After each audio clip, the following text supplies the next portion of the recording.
Hello student, how are you all. Myself Afraz Ahmad. और जो आज हमने टॉपिक डिस्कस करना है वो है एसआई सिस्टम ऑफ यूनिट। अब जो एसआई सिस्टम ऑफ यूनिट है ये कौन सा सिस्टम होता है, तो सबसे पहले आपने याद रखना है नंबर 1 पॉइंट, इसको हम क्या कहते हैं, international system of unit. Okay, international system of unit हम इसको कहते हैं। नंबर 2 पॉइंट आपने इसमें क्या याद रखना है, और कौन सा ये सिस्टम है, तो जो फुल फॉर्म है ना एब्रीविएशन एसआई की, उसको हम क्या कहते हैं, ये आपने याद रखना है। एसआई को हम क्या बोलते हैं, सिस्टमी internationalised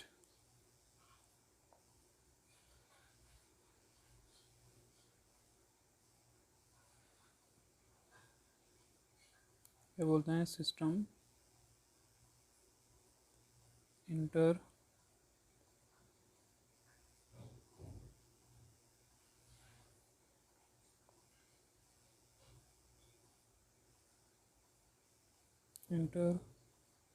international D. Just a minute wait, मैं इसको दोबारा लिखता हूँ यहाँ से।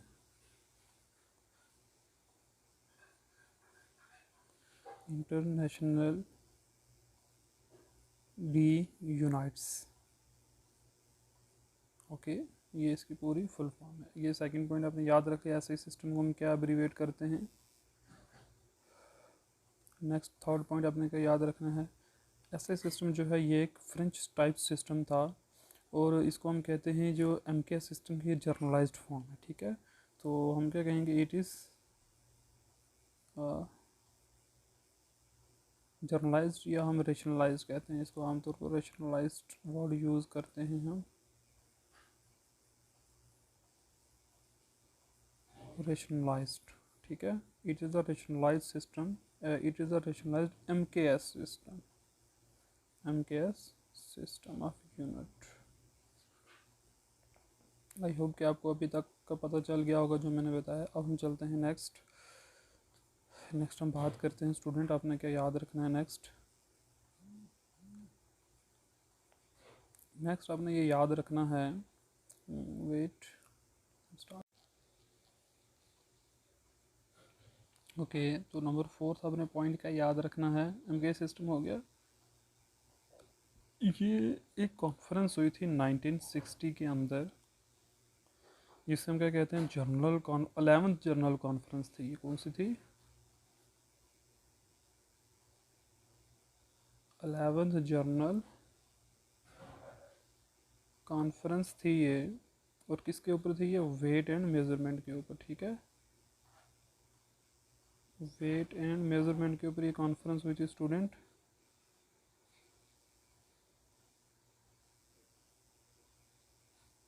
वेट एंड मेजरमेंट के ऊपर, ठीक है, और कब हुई थी, 1960 के अंदर।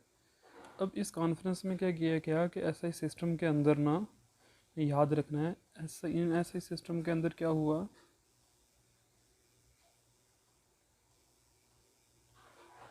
इन एसआई सिस्टम के अंदर फंडामेंटल क्वांटिटीज़ कितनी मानी गई, यानी एफ यू कितने माने गए, वो माने गए 7 बेस क्वांटिटीज़ थी। 7 फंडामेंटल या बेस क्वांटिटीज़ होंगी, 7 बेस यूनिट कहो या क्वांटिटीज़ कहो, एक ही बात है। ठीक है, और 2 सप्लीमेंट्री यूनिट्स माने गए, ये आपने बातें याद रखनी है। ठीक है, सप्लीमेंट्री जो यूनिट थे वो कितने थे, सप्लीमेंट्री यूनिट हम वो भी डिस्कस करेंगे। सप्लीमेंट्री क्वांटिटी कहते हैं हम, वो हैं 2 सप्लीमेंट्री क्वांटिटीज़ हैं, वो हम बात करेंगे। अब कौन कौन से, तो पहले क्या थे, 7 बेस यूनिट हैं और 2 के हैं सप्लीमेंट्री क्वांटिटीज़ थी। ओके, अब हम चलते हैं वो 7 फंडामेंटल क्वांटिटीज़ या फंडामेंटल यूनिट कौन से, तो चलिए वो हम ड्रा करते हैं। बट ध्यान से आपने देखना, मैं यहाँ पे बनाऊँगा।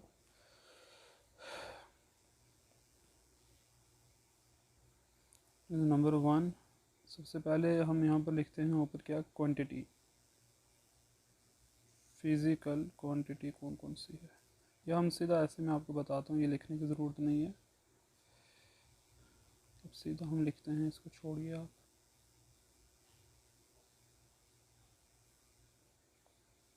सीधा मैं आपको बताता हूँ। नंबर 1 कौन सी फिजिकल क्वांटिटी थी? लेंथ।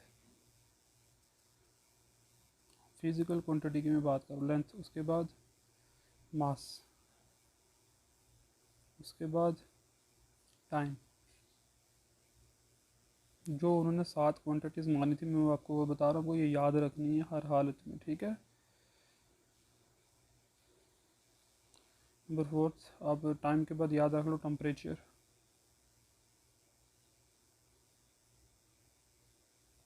उसके बाद अब याद रख लो क्या? करंट, ठीक है। नेक्स्ट मूव करते हैं हम आगे।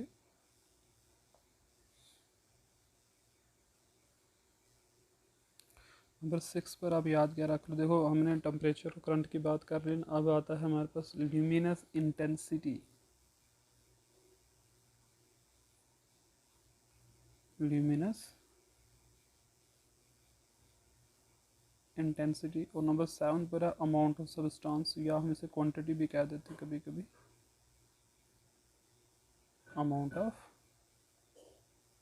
सब्सटेंस। ये वो 7 हमारे पास क्या है? फंडामेंटल क्वांटिटीज है। लेंथ, मास, टाइम, टेम्परेचर, इलेक्ट्रिक करंट, या हम करंट कहते हैं, या ल्यूमिनस इंटेंसिटी, और अमाउंट ऑफ सब्सटेंस या क्वांटिटी ऑफ सब्सटेंस। अब ये, अब देख लो, मैं इसको जूम करता हूँ एक बार, अब अच्छे से देख लो कौन से ये 7 हैं हमारे पास, ये 7 है स्टूडेंट, ठीक है। अब ये देख लो, ओके, फिर हम नेक्स्ट मूव करते हैं। मैं आगे देख लिया, चलिए आगे देखिए आप। अब हम स्टार्ट करते हैं इसके साथ में जो हमारे पास टर्म आती है वो है बेसिक क्वांटिटीज़। कौन कौन सी हैं यहाँ पर, या हम फंडामेंटल यूनिट भी कह सकते हैं इसके साथ। बेसिक क्वांटिटी, बेसिक यूनिट कहते हैं, बेसिक क्वांटिटी।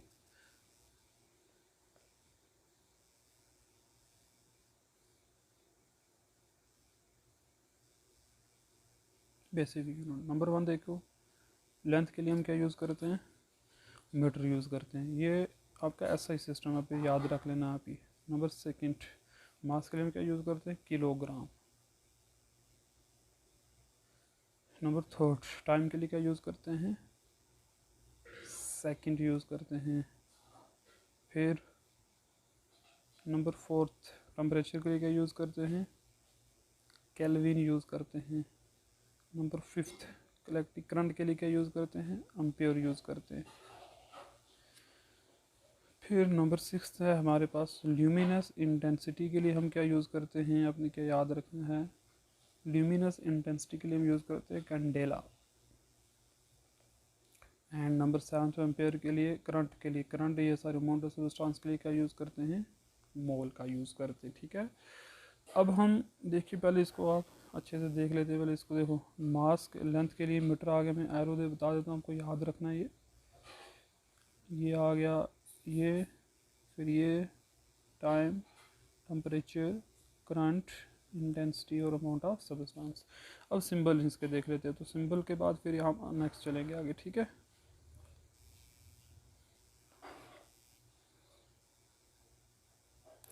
चलिए सिंबल की बात करते हैं।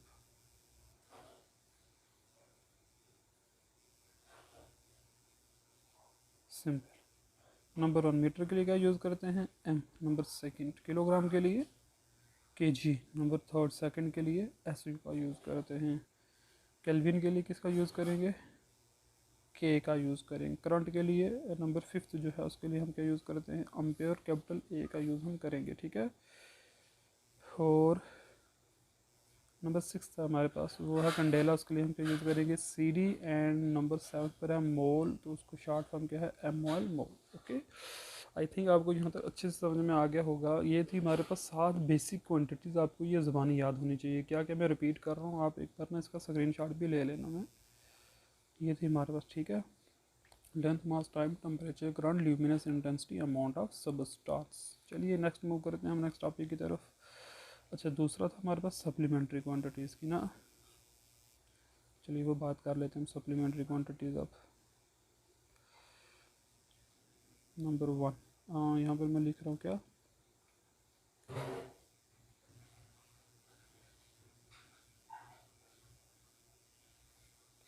सप्लीमेंट्री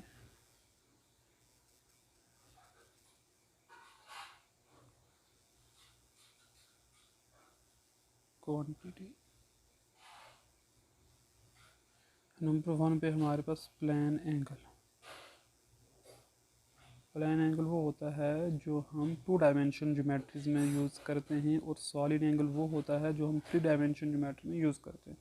यानी जो एंगल हम रेक्टेंगल के मेज़र करते हैं वो होते हैं प्लेन एंगल, और जो हम क्यूबाइड के या क्यूब के जो एंगल मेज़र करते हैं वो कौन सा हमारे पास सॉलिड एंगल होते हैं। ठीक है, अब एंगल के लिए जो हम मेज़रमेंट करते हैं वो क्या होती है, वो आपने याद रखनी है। एंगल के लिए यूनिट्स जो हम यूज़ करते हैं, पहले यूनिट क्या है इसके लिए, इसके लिए यूज़ होता है रेडियन। फर्स्ट के लिए क्या यूज़ हम करते हैं, रेडियन, और नंबर सेकंड जो है उसके लिए क्या यूज़ करते हैं, स्टेरेडियन, STERADIN, स्टेरेडियन का यूज़ हम करते हैं। ठीक है, अब इनके लिए देखो जो है सिंबल जो है वो क्या होंगे, फिर रेडियन के लिए RD का यूज़ हम करते हैं, एंड उसके लिए क्या यूज़ करते हैं, SR का। स्टूडेंट आपने याद रख लो, मैंने आपको ये बता दिया है। अब हम चलते हैं नेक्स्ट, मीटर क्या होता है, किलोग्राम क्या होता है। उससे पहले मैंने आपको चीज़ बतानी है, ये हम नेक्स्ट लेक्चर में डिस्कस करेंगे। उससे पहले मैंने आपको कुछ चीज़ें लिखानी है, वो आपने याद रख लेनी है। ठीक है,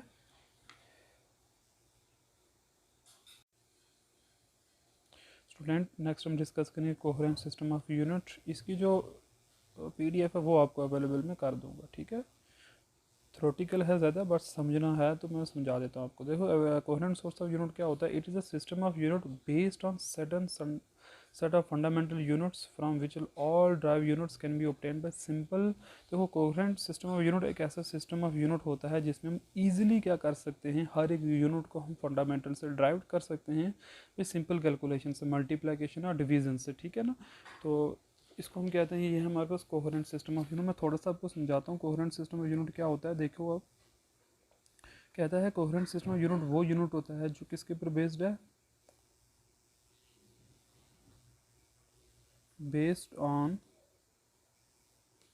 किसके ऊपर बेस्ड है जी,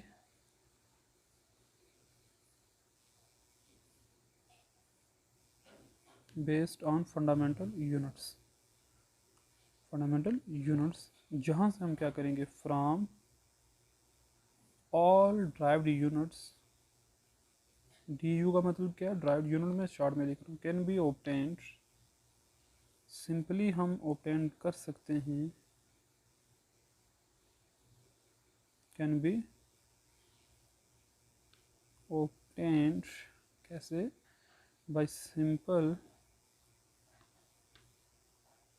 मल्टीप्लिकेशन M और डिवीज़न। ठीक है जी, ये आपने याद रखना है। इस सिस्टम ऑफ यूनिट को हम क्या कहते हैं, ये कोहेरेंट सिस्टम ऑफ यूनिट।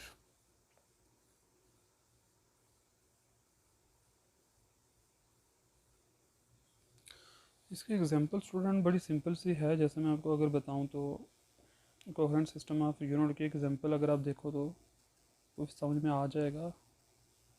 अगर हम बात करें ना मैकेनिक्स के अंदर MKS सिस्टम के यूनिट, यानी कि MKS system is a coherent system of unit in mechanics कहता है। MKS सिस्टम जो है ना मैकेनिक्स के अंदर क्या है, कोहेरेंट सिस्टम ऑफ यूनिट है।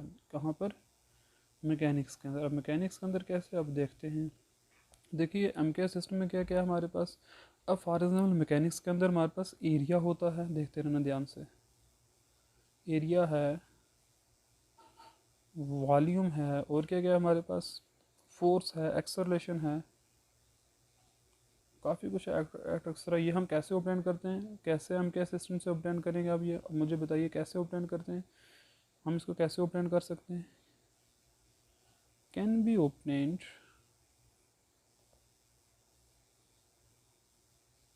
बाय सिंपल, वो सीधी सी बात है ना भाई, मल्टीप्लिकेशन। मैं शॉर्ट में M लिखूंगा, आपने याद रखना है M का मीनिंग क्या है, यहाँ पर मल्टीप्लिकेशन होगा। ओके,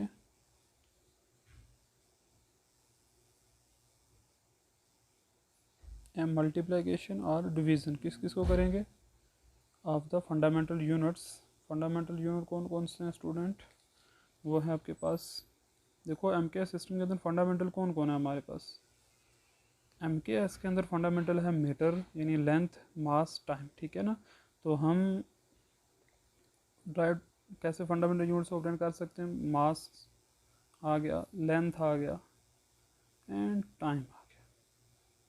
अब किस तरीके से, मैं छोटी सी आपको एग्जांपल दूंगा, डेंसिटी की ले लेते हैं हम एग्जांपल, तो कि डेंसिटी मैकेनिक्स के अंदर हम किस तरीके से ऑब्टेन कर सकते हैं, कोहेरेंट सिस्टम ऑफ यूनिट कैसे है ये। तो सबको पता है डेंसिटी किसके बराबर होता है, वो होता है मास अपॉन वॉल्यूम। देखो हमने क्या किया है, मास को वॉल्यूम से डिवाइड कर दिया, वॉल्यूम तो फंडामेंटल नहीं है, मास फंडामेंटल है। वॉल्यूम किसके बराबर है, length into breadth into height.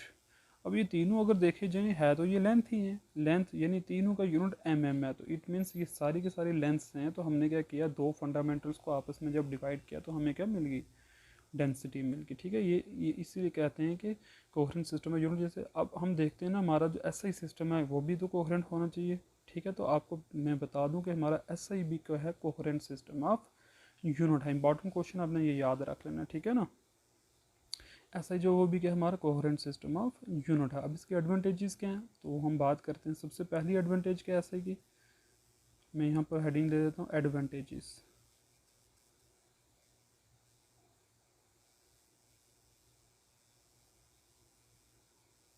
Advantages of SI. Number one advantage क्या है, it is a coherent system of unit. Coherent system of unit.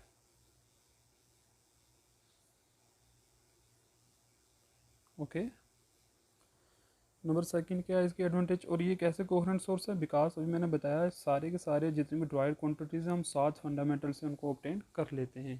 पहले मैं चलो इसकी एग्जांपल दे देता हूँ, फिर आगे मूव करते हैं कि आपको याद रहे। ये एग्जांपल है फोर्स। फोर्स की बात कर लो, फोर्स बराबर होता है मास इंटू एक्सेलरेशन के, यही है ना, मास इंटू एक्सेलरेशन। मास तो है फंडामेंटल यूनिट में, एक्सेलरेशन तो फंडामेंटल नहीं है, बट एक्सेलरेशन किसके बराबर होता है, आपने याद रखना है। एक्सेलरेशन का यूनिट है होता है m⁻⁻², तो मैं इसको लिख सकता हूँ kg m⁻⁻²। अब इस तीनों में से बताइए कौन सा फंडामेंटल नहीं है, kg भी फंडामेंटल है, मीटर भी फंडामेंटल है, और टाइम भी क्या है, फंडामेंटल है। ठीक है ना। अब अगर हम बात करें, एक मैं और आपको एग्जांपल दे दूँ, जैसे चार्ज की हम बात अगर कर लेते हैं। चार्ज जो है उसका यूनिट जो है वो क्या होता है, आपको याद रखना है। चार्ज जो है उसका जो यूनिट होता है कूलम्ब होता है। अब कूलम्ब एक ड्राइव्ड क्वांटिटी है, और कैसे ऑब्टेन किया, वो किया हमने किस तरीके से, चार्ज को किससे, देखो चार्ज जो बराबर होता है वो होता है करंट इनटू टाइम। तो देखो करंट क्या है, फंडामेंटल है, टाइम भी क्या है, फंडामेंटल क्वांटिटी है ऐसे सिस्टम के अंदर। तो दोनों की मल्टीप्लिकेशन से हमें क्या मिल गया, चार्ज यानी ऐसा कूलम हमें मिल गया। ठीक है ना। तो आपको को पूछे कूलम किसके बराबर होता है, तो क्या याद रखना, एम्पियर इनटू सेकंड के बराबर होता है। ठीक है, कूलम किसके बराबर है, एम्पियर इनटू सेकंड के। तो इसी तरीके से इसलिए हम इसको कहते हैं, ये क्या फंडामेंटल यूनिट है हमारे पास। ओके,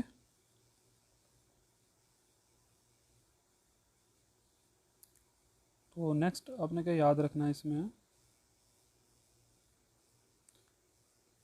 दूसरी एडवांटेज क्या है इसके स्टूडेंट, ये रेशनल सिस्टम ऑफ यूनिट है। इट इज़ अ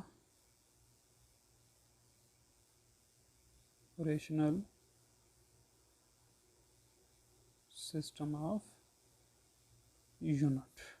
वो क्यों, क्योंकि हम क्या करते हैं, एक क्वांटिटी को, जैसे अगर हम मैं बात करूं एनर्जी की, अगर मैं बात करूं तो जितनी भी टाइप्स की एनर्जी हैं उन सारों का यूनिट हमारे पास क्या होगा, जूल होगा। क्या होगा, जितनी भी ऐसे सिस्टम के अंदर एनर्जी की हम बात करें, इलेक्ट्रिकल एनर्जी है, हीट एनर्जी है, मैकेनिकल एनर्जी हो, तो ऑल एनर्जी के लिए हम क्या करते हैं, एक ही यूनिट का यूज़ करते हैं। ठीक है ना, तो वो क्या है, जोल हमारे पास, ये आपने याद रखना है। लेकिन मैकेनिक्स के अंदर ऐसा नहीं है। मैकेनिक्स के अंदर हम देखो, जोल जो है मैकेनिकल एनर्जी, जोल हीट एनर्जी को कैलोरीज में और इलेक्ट्रिक एनर्जी को वाट हावर में हम डिनोट करते हैं। लेकिन ऐसा ही सिस्टम के अंदर ऐसा नहीं है, जितनी मर्जी एनर्जी हो, जैसे अगर मैं बात करूँ electrical energy, mechanical energy, light energy हो, तो जितनी भी एनर्जी उन सारों को हम किस में मेज़र करते हैं, जोल के अंदर। बट ऐसा दूसरे सिस्टम में नहीं होता। नेक्स्ट देखिए, थर्ड है हमारे पास, ये एक मैट्रिक सिस्टम है। ऐसा इज अ मैट्रिक सिस्टम, ऐसा इज अ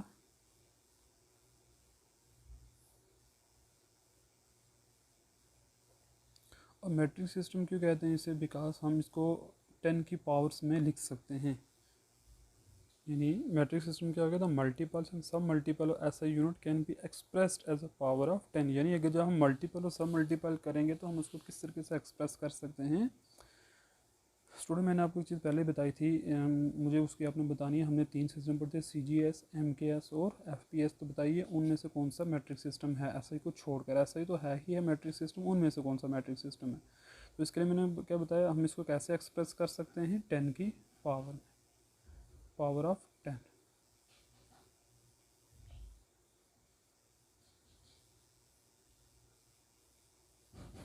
पावर ऑफ 10 वो हम नेक्स्ट लेक्चर में पढ़ेंगे, 10 की पावर्स के बारे में। अच्छा, फिर एक है इसमें कि स्टूडेंट, फिर दो हैं इसमें, आपने वो सिंपली याद रखने हैं। वो तो मैंने बता दी कि ये क्या है, इंटरनेशनली एक्सेप्टेड यूनिट है, ठीक है ना। आपने ये तो याद रख लेना है, ये क्या है, इंटरनेशनल एक्सेप्टेड यूनिट है ये, इंटरनेशनली एक्सेप्टेड